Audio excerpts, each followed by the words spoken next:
Gamesweasel.com. Review.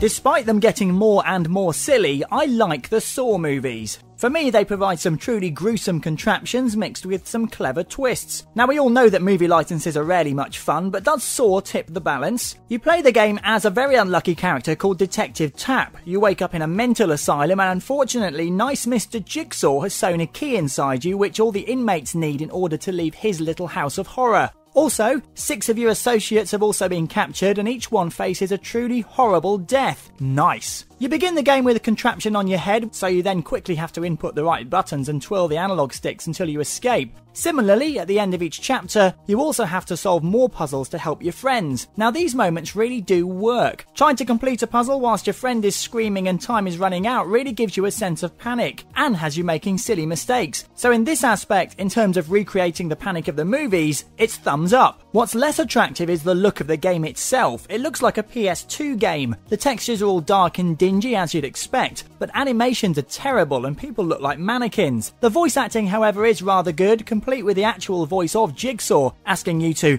play a little game. Combat is also terrible. It feels worse than the original Silent Hill as you flail around trying to hit someone with a piece of pipe, or when you block and use a rudimentary system to perform some counter-attacks. Saw does capture the atmosphere of the films and will be fun for fans of the movie to play. I'd recommend renting this one as you could easily finish it on a wet weekend and you certainly won't come back and play it again. Saw gets an average 5 out of 10. You've been watching a review from Gamesweasel. If you want to get the show each week, which includes video game reviews, news, previews, competitions and special features, then head over to Gamesweasel.com for our video podcast, Gamesweasel TV. Gamesweasel.com.